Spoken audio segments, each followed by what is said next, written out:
Alrighty, hello and welcome to the stream, everyone. Thank you so much for being here. Appreciate your beautiful faces. We are starting the stream today with something exciting. We have the final match of our Warhammer 40,000 tabletop simulator league that we've been playing. We had 24 players in the league who all endured a pools style round robin bracket, round robin pool, followed by an elimination bracket, and we have narrowed down our 24 players to 2 finalists, and today we're playing the grand finals. So we are going to start the stream by hopping into Tabletop Simulator for some Warhammer 40,000, where you'll be watching Mitch Meister face off against Kazi, 2 players from our Discord in our Warhammer League. Now, I know that we have streamed a couple of Warhammer tabletop matches before, and they kind of took forever. They probably weren't all that entertaining to watch. However, I think watching veteran players who know what they're doing will be a very different experience, so I hope you will enjoy watching our finale. Let's see here. Multiplayer. Set this up, and then I'm gonna get a more Warhammer-centric soundtrack, because this music ain't gonna do it.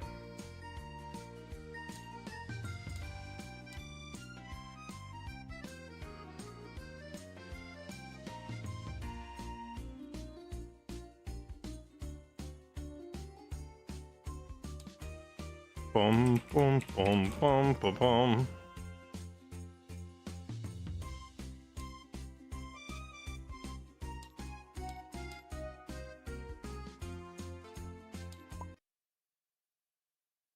Of course, Kazi's one of the finalists. I mean, people joke about Kazi winning all of our strategy game events and such, but honestly, my match with Kazi was freaking down to the wire, like by a matter of only a couple of points. So it could have been me, it should have been me, but for unhappy chance. Kazi's very good at strategy games in general, but I don't think he's like unbeatable in Warhammer. We had a bunch of people come real close, but he did make it to the end, so credit where it's due. Credit where credit is due. Alright, let me pull the finalists in here, and then let me grab a more appropriate Warhammer 40k soundtrack. Let's go with I've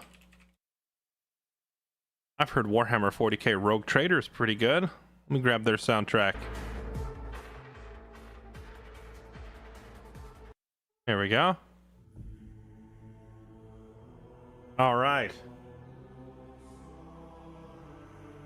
There we go. Now let's go see what these guys are up to. Hello, gentlemen. Hello, Fairlight. Hey, hey. I have a lobby up for you guys to join whenever. I just popped in. You are very loud today, Mitch, compared to last time. Interesting. I haven't really changed anything. It's the same mic setup and everything. Okay, well, I'm going to cut you down to like 40%. It's like your mic sense is like insanely high. Oh dear Jesus, there's a delay in between the actual stream and Discord here. Well, I would go ahead and mute the stream, because at this point I'm just talking in here. Did.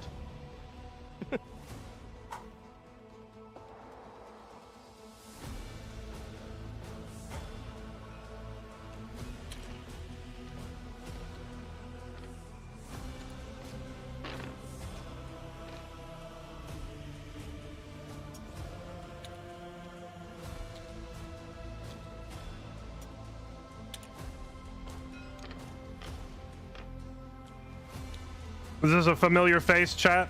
Y'all remember Warhammer 3, right? Guess who's still alive and kicking in Warhammer 40,000? Scarbrand! Everyone loves Scarbrand, right? I feel like I'm the only person that didn't get all the stratagem cards or datasheet cards, because I kind of know what everything does. It might be helpful for other people. That's more of why I grabbed it, and a couple of mine got updated for 11th that I don't know, but... I just started playing last month, so my excuse is I want the datasheets handy to reference. That's fair.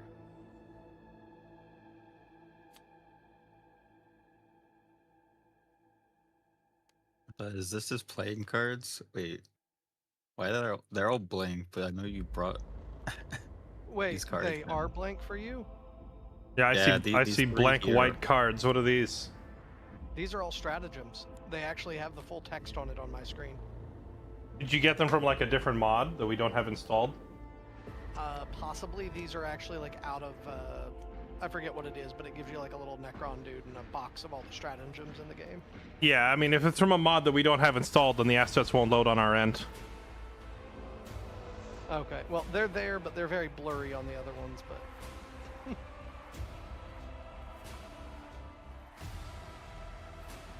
All right, well, once you've got your stuff laid out and you're all good to go, I would love for you guys to give a quick army overview and breakdown, just so the viewers who don't play Warhammer know what's going on, because I think the hardest part of streaming this has just been people going, I have no idea what I'm looking at or what's going on. So whoever would like, well, actually, we'll have you guys roll for deployment and roll to go first, and we'll use that same order for a little army intro. So why don't you go ahead and pick the map layout and all that. You I find usually just a have random been- one? Yeah, I've been randoming it because that way there's no bias.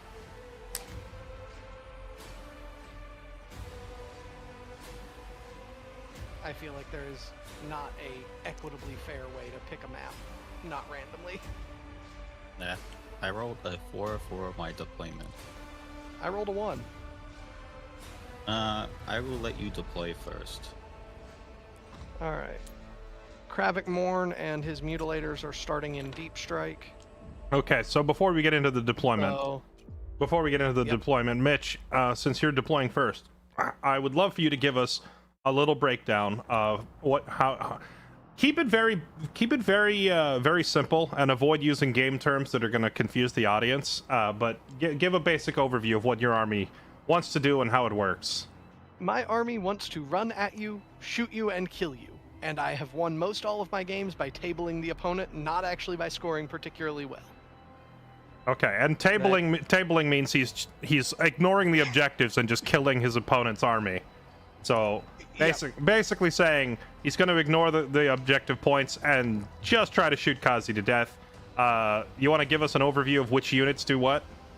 Yeah, so I'll start with the cultists because they're the easiest ones. These guys, they secure my home objective, and then they do pretty much nothing because they are worthless. Okay. But even if they die, they put a sticky marker on the objective that means it's mine unless he steps on it. Okay.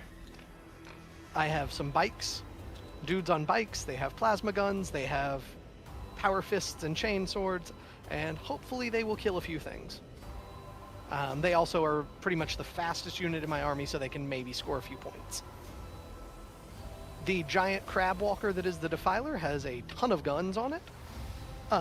Really an unreasonable number of guns. I remember vividly. Chat, this unit is what knocked me out of the tournament. This thing killed. It almost soloed my entire army, because every shot that it fired was killing like my elite infantry, and it fires like 18 times a turn. So yes, I'm familiar with the big gun crab, and I hate it. Next. Yes, yes, with the unreasonable number of guns. Vashtor here, he is a cool model, and he buffs the other vehicles around him. And he kills vehicles, of which Kazi's list has 0. Nice. The Forge Fiend has a slightly more reasonable number of guns than the Defiler, but still likes to shoot a lot of things. The Warpsmith here, he basically is able to heal and buff one of the other vehicles, and as long as he stands next to them, he cannot be shot. The Demon Prince buffs all of the infantry around him by making them harder to shoot, and if he is standing next to the infantry, he cannot be shot. And then the unit that costs literally a third of my army is Abaddon, who, for those who aren't as familiar, is basically the chosen equivalent of Gilliman, but not actually a Primarch. So the Chaos equivalent. Gotcha. Is he this settings version of Archaon? Kind of, yeah. Okay. He is not officially recognized by all the Chaos Gods, but basically they're all four trying to win him over, and he is playing them off of each other That's for literally gifts and that's powers. literally Archaon. Okay. Yeah. And his squad of Terminators, because it is lore friendly that he is supposed to have a squad of Terminators called, oh god, what is it? I forget exactly what they are, but basically, like, they're his death company that specifically follows him. Right. They are way overpriced and currently terrible as a pairing in 11th. But that's a lot of fun. Expensive and terrible. Got it. I see you got some I guys. mean, they still do a lot. I see you got some They still do a lot, reinforcements. but, yeah. And the reinforcements in the back are giant mutated people that have chainsaws and guns, or chainsaws and crushing claws for arms. We'd love to So see it. They run in and hit things really, really hard in melee, and they are led by a dude who does mostly the same. Okay. All right, Kazi, you're up. Similarly, now I have a feeling a lot of the descriptions of your units are going to be the same. This guy runs at you and kills you. This guy runs at you and kills you. This guy runs at you and kills you. You want to give a quick summary of anything unique about your various units? Well, the main thing that's unique, that's completely different from his army, is I have no guns. So I can't really shoot anything. I can only do stuff in melee, so I want to get in melee. The unique stuff is, obviously, the Fleshhound groups can jump back out if they're not engaged, back into Deep Strike. A Scarbrand, who has been useless this entire tournament, but maybe he'll show up this time. He gives +1 attack to all units within 6 inches of him. Very strong. The Bloodthirsters, one has an enchantment enhancement to get full rerolls, and one has +2 to charge, and they get +1 to hit within 6 inches. And then there's the Blood Crushers. Whatever they charge, they just do mortal wounds to. A lot of them. My and they Mutilators can do fall that as back. well. Yeah, but mine are less restrictive because I only have to touch your model with one of them, and they do all of their charge Ooh, nice. mortals. The Mutilators must all be in engagement range, so it's different. There's obviously Skull Taker's unit, who gives his entire Bloodletter squad dev wounds, and then he himself just deletes any character he touches. Dev wounds, for people watching, is basically the equivalent of like guaranteed armor pierce. Yes. When he hits you, you don't get the chance for your armor to save you. It just goes right through. And the last one, with the tricky one, is this Ren Master on the Blood Throne. He can mark one unit that he can see within 18 inches, and he gives every single Khorne unit that I have +1 strength through their attacks, an extra armor pen, and +1 damage, which is a lot of killing potential for that unit that gets marked. It All right. turns all of the Bloodthirsters into 3 damage sweeps. Oof. Yep.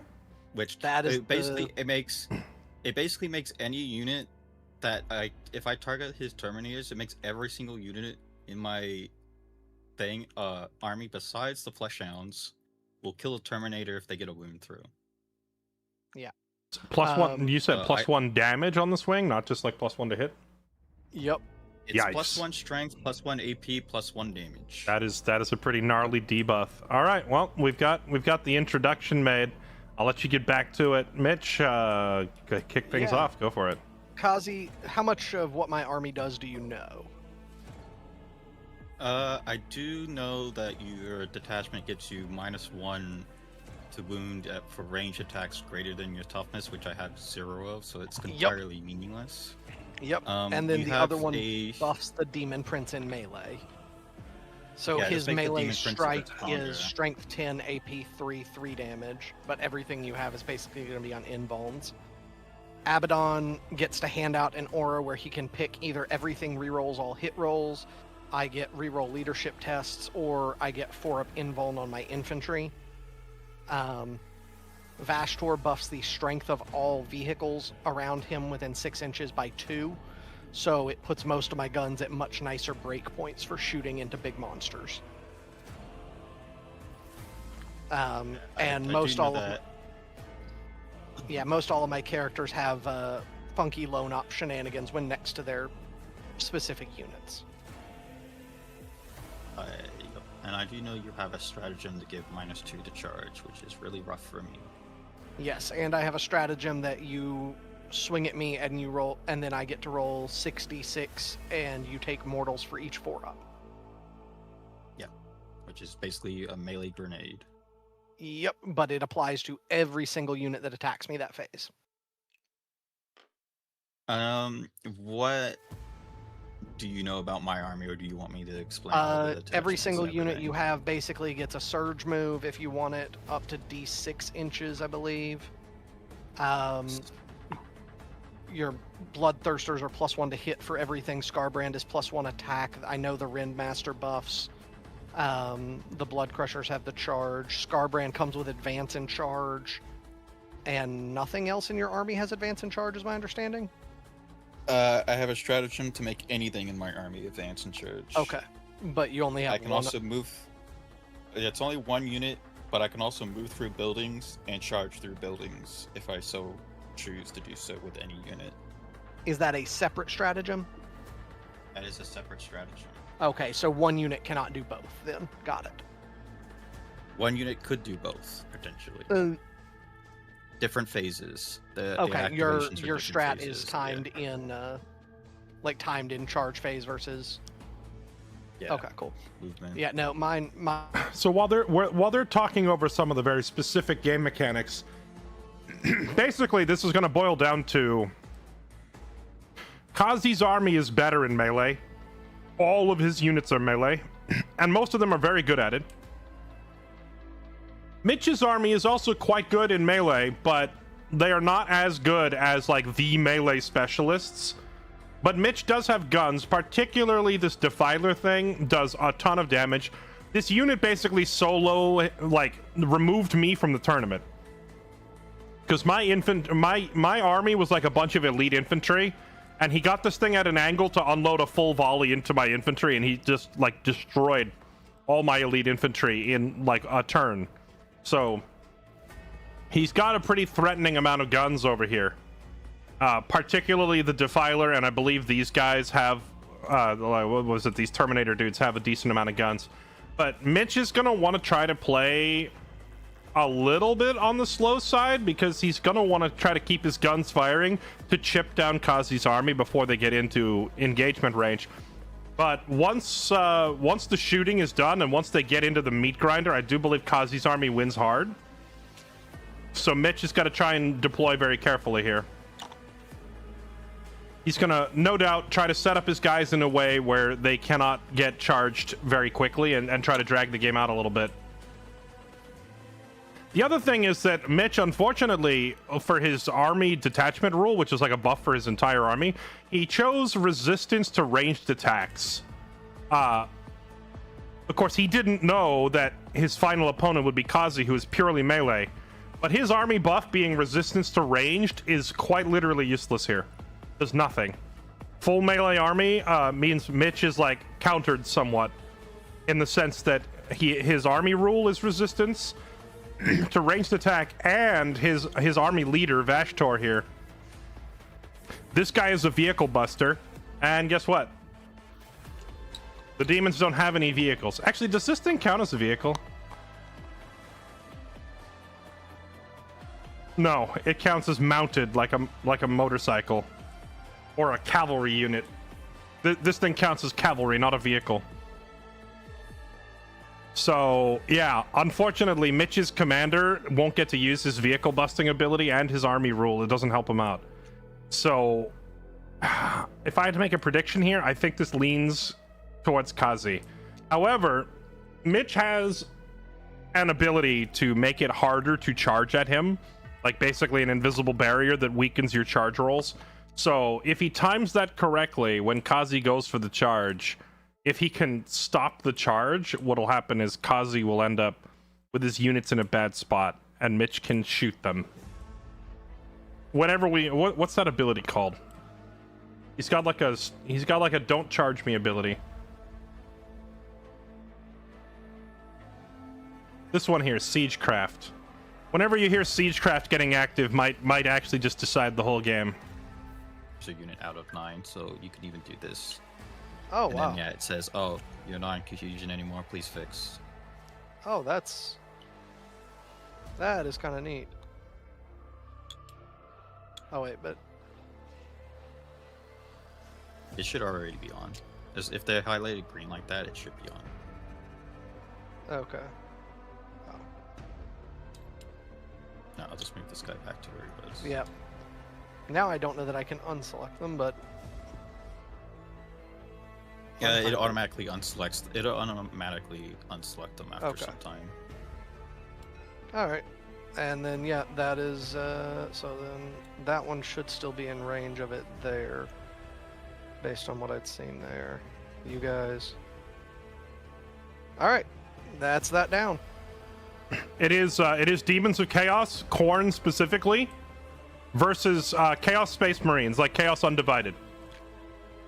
No specific chapter. He's not running like Death Guard or Thousand Suns or anything. It's just generic Chaos Space Marine.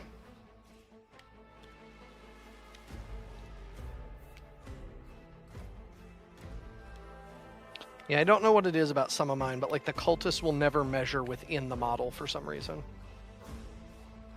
Okay, so Mitch has these cultist guys. Like he already explained, they're weak and useless, but they do have a thing where they can leave a little token behind that says "We own this." Basically, they're graffitiing the walls that say "Chaos was here," and as long as the graffiti remains, then Mitch retains ownership of that objective. So it means he doesn't have to leave a unit sitting there, which is nice. Kazi brought in the doggos, the flesh hounds of Khorne. These doggos have an ability to jump completely off the map and go back into reserve. So he'll use them to jump on a point, score points on the objective, and then jump off the map and reappear somewhere else and score more points. So the doggos are just there to score points pretty much every turn. These are Mitch's bikes. The bikes have reasonable ranged firepower, and honestly, their melee combat is not that bad either. But I don't think he wants them to get stuck in on melee. He just wants these guys to use their speed to drive around and score points on the objectives. The objectives are everything with like a green token on it. Which is like the two in the middle with the skulls, and then the two off to the sides with the diamonds, and then of course the two castles are the players' homes.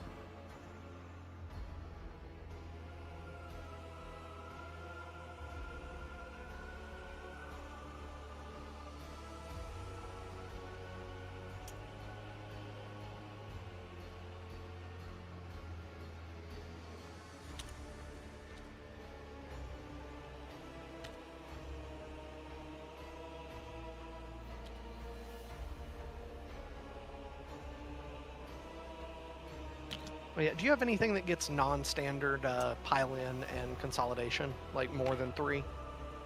No, I don't have any Blood Masters, which would be for Bloodletters that does that. Okay. I do have if I kill a unit on an objective, I sticky it. Yeah, that I did know, because that's part of your detachment that gives you the surge moves. That, yeah. Bloodletters of Khorne. These guys are very fragile. They die to a sneeze, pretty much. However, they hit pretty hard. If they get in range to swing, they can do a lot of damage, and then they die. It's pretty much their job. They're almost like a sacrificial unit. They run in, they carve a big chunk out of whatever they're hitting, and then they die. Ooh, we have the Forge Fiend coming in. Mitch, I don't think I got to see much out of the Forge Fiend. Can you recap what that unit is for? Killing infantry blobs. So it is 3d3 plus blast on each gun. So in a blob of 10 plus units, it is 3d3 plus 6. Yikes. It basically kills elite infantry. Each shot is strength 10, AP3, 3 damage. It got pretty heavily nerfed in 9th, though, with the changes to Hazardous, because one of its biggest selling point, or in 11th with the change to Hazardous, one of its biggest selling points was it has an ability that can let me turn all of its guns into having dev wounds. The catch is they all get Hazardous. With Hazardous now being a flat 3 damage and failing on 1s and 2s, the Forge Fiend can one-shot itself. And yeah, on top of if you fail the Dark Pact Yeah, as if well. I and fail you the do Dark D3 Pact for mortal. 3 mortals, I can one-shot myself. The dev Basi- wounds used to be worth it a lot. Now they're not really, but I wanted some sort of shooting platform that fit in this point range. Gotcha. Basically, chat, what he's saying is he can overheat the guns on that thing for extra damage, but it might blow up in his face and kill itself. And it recently became a lot more likely to do that.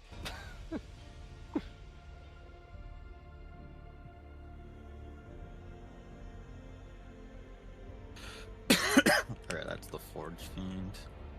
Yep. How far does that thing move? 8. Is it My- 10? 8? My, Oh, it my, does my not chat move wants to know if your Forge Fiend has blown itself up at all during the during this event. I refuse to use the dev wounds ability because it's such a high chance. So I mean, even if basically, it I doesn't, refuse to risk it. Even if it does, it'll probably bring it down to like under 4 wounds, which basically makes this thing almost useless. Yes. 8 inches. You can't advance and shoot or anything like that, correct? No, nothing. My army has pretty much 0 move shenanigans. See, that's what he said to me. Lulled me into a false sense of security that he couldn't reach me on turn 1. Then he ran the did tell you Defiler. that the Then he Defiler ran the Kool-Aid Defiler Man's right up and walls. murdered me. The Defiler does Kool-Aid Man. No, it was the. I think I just mentally checked out when you said none of them can advance and shoot. I was like, all right, I'm safe in my spawn. Spoiler alert: I was Yeah. not safe in my spawn because that thing runs very, very far. Yeah. It does indeed. More doggos. Okay, vortex Yeah, I'm just grenades. gonna put I these haven't down. seen any vortex grenades yet in 11th, but they might be out there somewhere. No, maybe back No a bit man's more land. actually. So right now, all the players are both like deploying their units. They're taking turns putting down one unit at a time. As long as they have at least their toes touching the corner of a piece of terrain, they are considered hidden. And when they're hidden, that means you have to be within 15 inches to see them, right? So Mitch's units can't shoot these dogs, for example, unless they get to, like, across this line. It's different than standing out in the middle of the street, basically. They're all taking cover in the ruins and in the buildings, etc. Red, that pretty much serves the purpose. Yeah, the red one is the full rerolls for mortals. Yeah.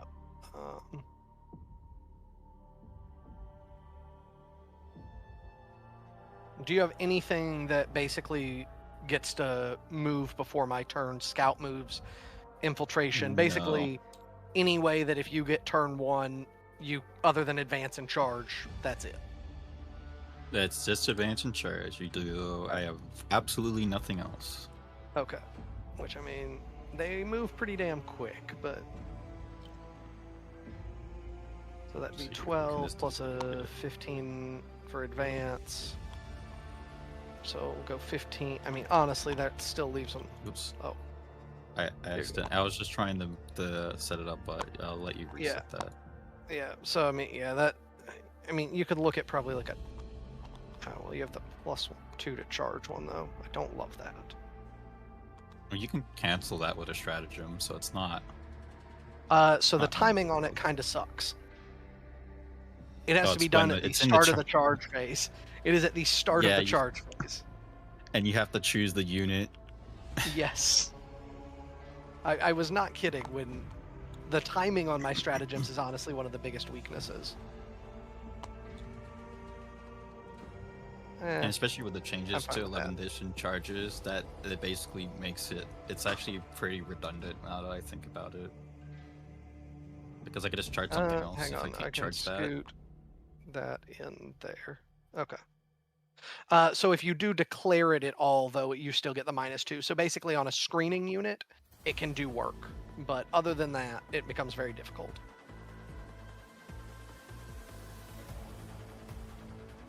I mean, the only thing you can declare, well, 11 distributed charges are now you don't declare, you roll the charge, and everything within that range is your declared target. But I just wouldn't be able to end within the screening units. So if you had something standing in front of your defiler, and I could make it to the defiler, but I can't make it to that thing because of the -2, then I'd be stuck. Yeah. Basically, if I have something screening you out, the -2 matters. Otherwise, it doesn't. I'm just gonna make a clone defiler to see where this will. Simplified version of what they're saying. Mitch knows that all these big demons, these three guys here, they want to jump on this thing and rip it apart before it can fire its like unreasonable number of guns, as Mitch put it. So he's likely going to keep all these infantry guys standing in front of it as meat shields to make it harder to charge.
The pain that Kazi is currently going through.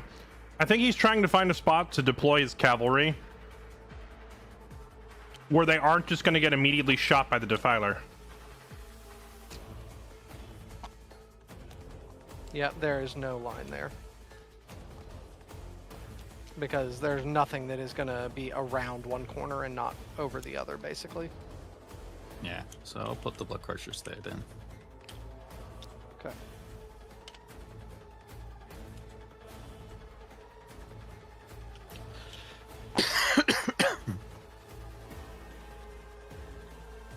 Alright. Vashtor's down.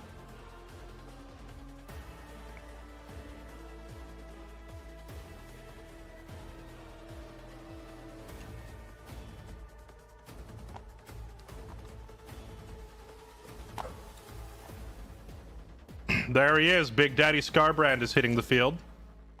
That will be Scarbrand down. I can a little bit.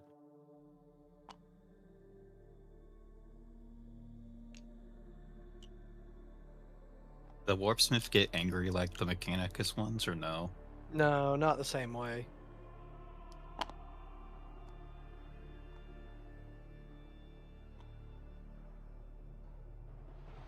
Alright. Warpsmith's down.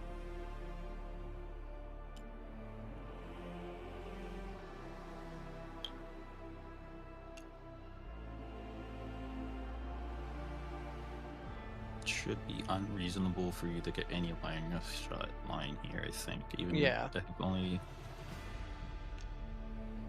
like the Defiler could fit. Yeah, no, he still can't. He can only go Yep. this. Yeah, I don't think there's a line there.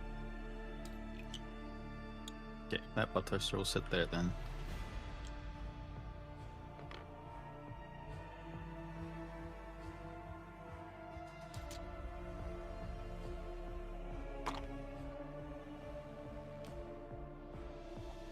Just about to say, there's no way you're putting those slow to ass Terminators all the way back there, are you? Oh, no.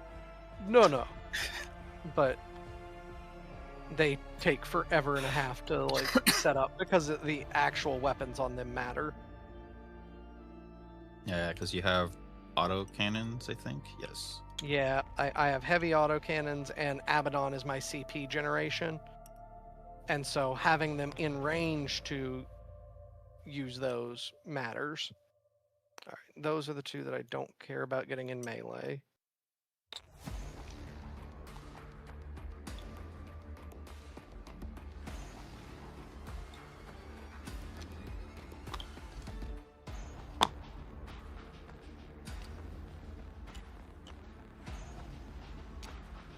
Let me see here. Yeah. I do wonder. Like, I'm trying not to say anything in Discord because I don't want to accidentally give hints or whatever. But I do wonder if the Defiler can't just step here and have a line to shoot right down the side and hit this Bloodthirster on turn 1.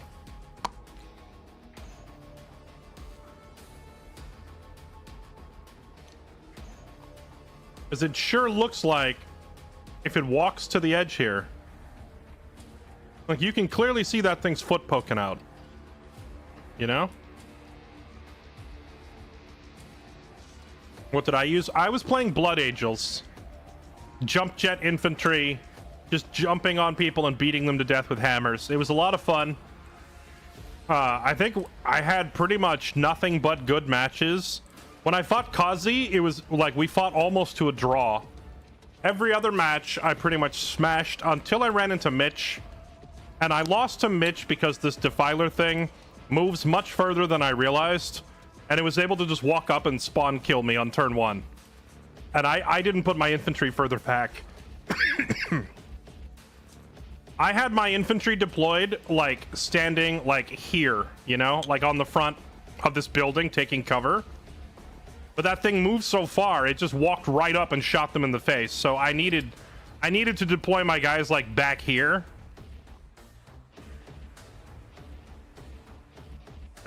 So that they would be, like, safely, like, entirely behind the building. And I didn't do that because I was too inexperienced and I had never fought this unit before. So I kind of got cheesed to death on turn 1. And that took me out of the tournament. Catching my guys on, like, it was literally my most valuable unit is the thing. Because I had 3 units of Blood Angel, like the Royal Guard units. And that was like the bulk of my killing power was those 3 Royal Guard units. And he walked up and just deleted one on turn 1. And then his Overwatch reaction shots killed half of the second one. So of my 3 most valuable units, 1.5 of them were dead before I even got to swing. If I could go back and do it again, I feel like I would give him a much better run for his money now that I know how that unit works, but it's too late, you know? We are dead. Now we're going to see... Kazi's playstyle is going to be fairly similar to mine, even though he's playing big demons and I was playing Space Marines. The fact is, I had guys on jump jets that want to jump in and beat you to death with hammers. He has demons who want to fly in and beat you to death with hammers. So I feel like the way Kazi plays his army is going to play out somewhat similarly to how mine played. Yeah. Nice and happy. Mm-hmm.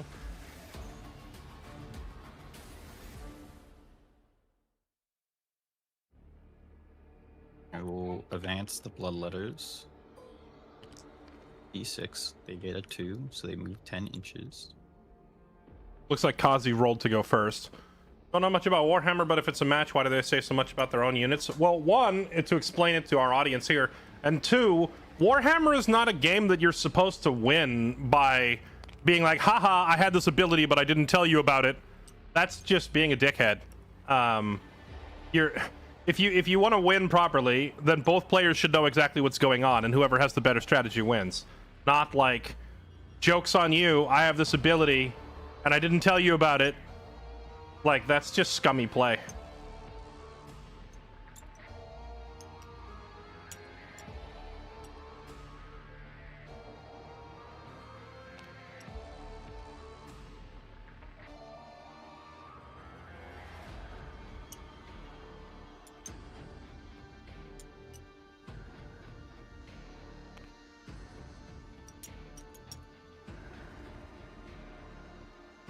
Oh, sorry.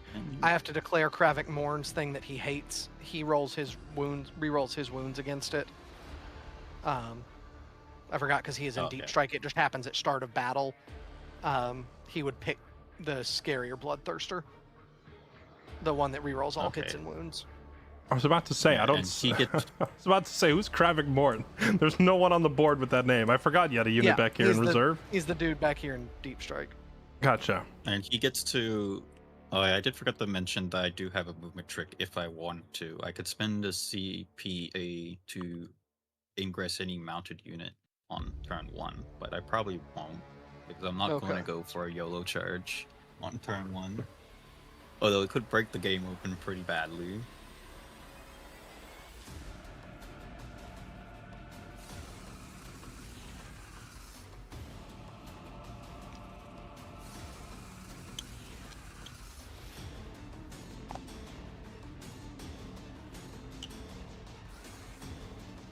I did measure this. I don't think your defiler can get into this objective. I think it can.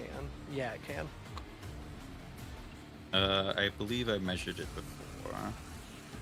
This is why I have the clone. 12 inches. It stands on that terrain piece is the issue. What if it goes slightly to the right and because it just has to tow? So. If you go, maybe if you get here. Yeah, that's what I was saying. Is that I think that. That's 13 inches. So, 12 inches only gets you to here, which doesn't make tow in. See, Kazi is currently doing the stuff that I needed to do in my match and I didn't do, which is measuring exactly how far this thing can get. Because that thing's ability to run up, that's precisely what Mitch did to me.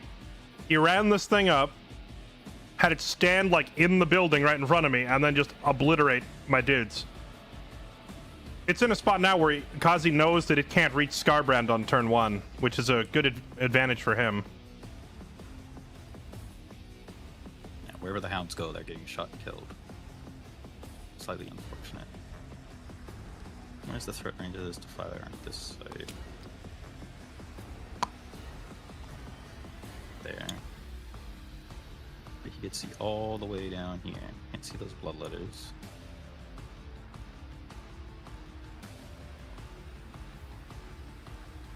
These blood crushers are so awkward. yep.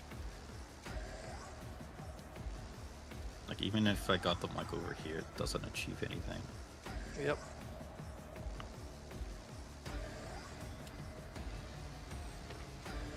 I'll have them move up ever so slightly. I don't think they could fit around this corner.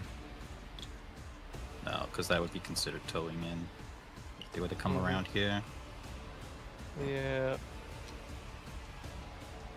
so they would have to be off like that, which is then too far off. That's fine.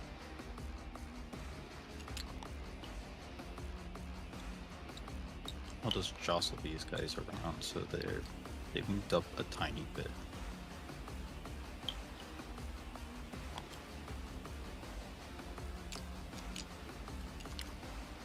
I do have center ground, but I think I can get that pretty easily. Well, we'll see what these middle flesh hounds advance and decide. Okay. So they enter transmission into your backline? I'm joking. Hang on. Is this one on the terrain? Yes. No, he's not meant to be on the terrain if that's the case. Thank you for letting me know. Okay. So these guys get 18 inches of movement.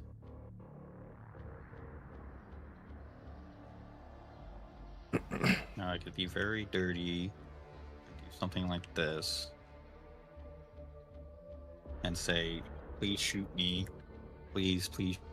Iron Hands versus Chaos. It is simply Chaos Space Marines.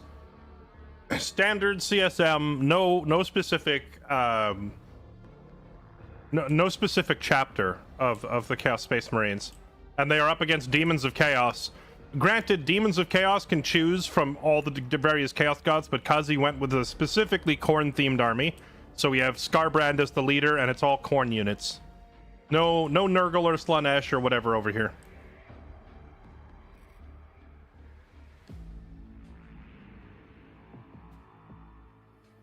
Kazi's trying to figure out how to get his entirely melee army closer without getting shot to death.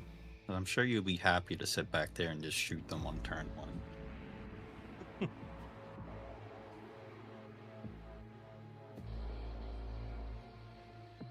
Yeah, Kazi is like trying to move his units up, slowly Think there's taking anywhere cover. Not get shot. Maybe over here. These guys hidden behind the building. These guys hidden behind the walls. These demons, although The 16 obviously, is a good roll.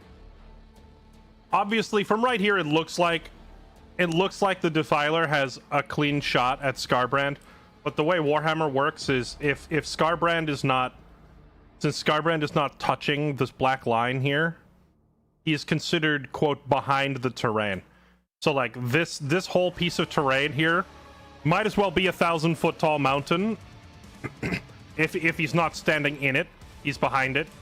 So none of these units can actually see him, because you gotta use your imagination that these ruins are massive. Now, if he were standing on it, if his foot were in it here, then suddenly everyone over here can see him. But right now he's stealth Scarbrand, and so is this Bloodthirster hiding behind it.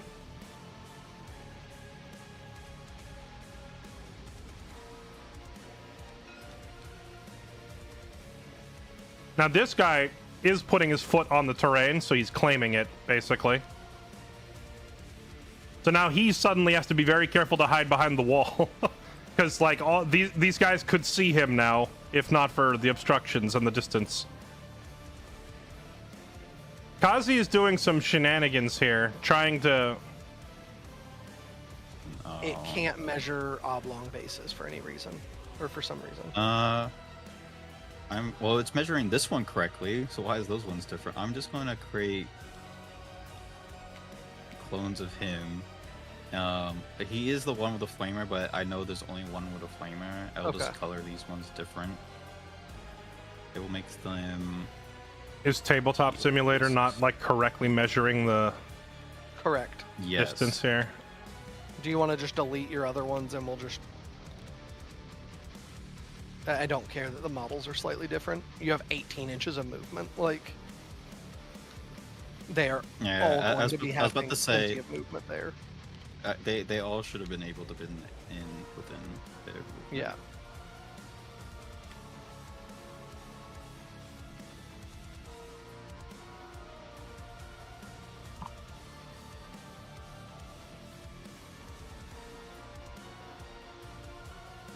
I think they're fine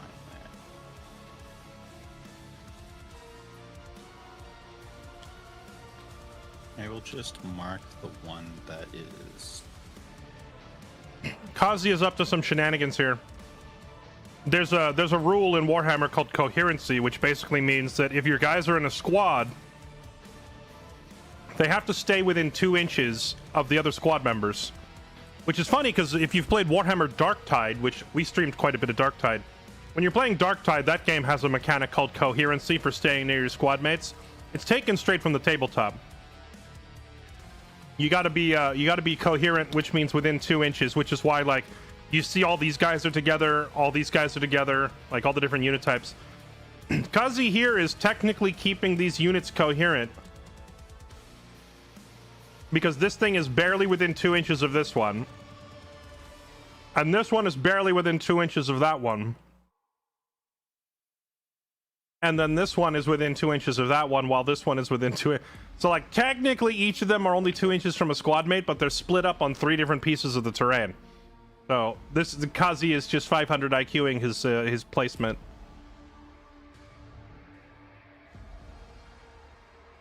Oh. I'm pretty sure... I mean, you could fit here. No, can you fit there? No. This is the awkward part about the Defiler. Yes. Their base is massive. Yep. I think the best place you can go is like here, which I still think, if I measured it out correctly, you should not be able to see them. Yeah, I could just... this fucker.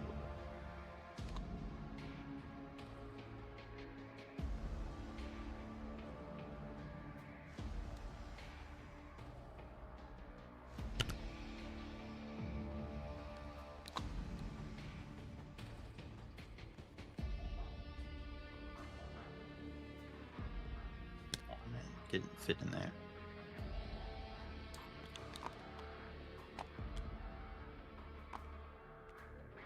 These damn terrain pieces.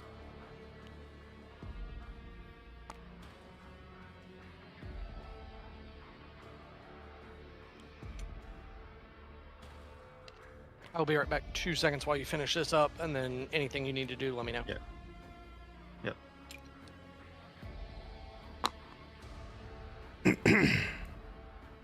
Kazi is treating that defiler with a healthy amount of respect.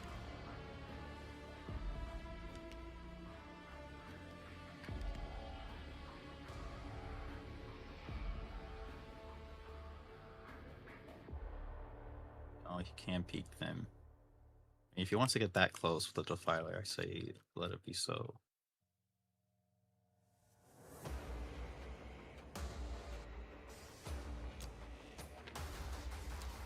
With that angle, see. Oh, that angle, it'd be here. You might be able to see the bloodthirster actually, which may change how I want to put those dogs. I'm back. Defiler. That angle does see the bloodthirster.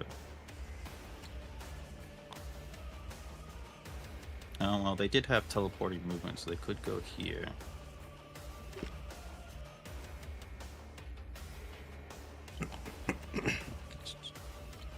Still have movement for him. I could put the dogs here, that doesn't achieve anything. I think I'll do that. That's my movement. Alright. I can't do anything else, so it's your command phase. Cool. Let's flip some objectives. I got forward position. Cool. I will not score that this turn. Bring it down. That will probably be useful at some point. All right. Abaddon is going to declare reroll hit rolls. The Warpsmith puts the +1 to hit. Yeah, his big scary unit is basically Giga Demon Urgot. Should be my command phase. On to movements. The cultists are going to advance. So they got 9 inches.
Looks like Mitch is opting to move his chaff up first. Rest in peace, cultists. We hardly knew ye. Actually, you know, the way he's positioning his units would be suicide in most matches, but since Kazi's army doesn't really have any guns, it doesn't matter if he leaves them standing out in the open.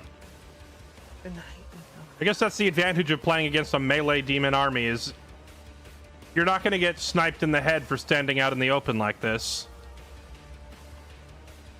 Let's see. Hulk DeShazer, thank you for the 83 months. Oh, wait. Hold on.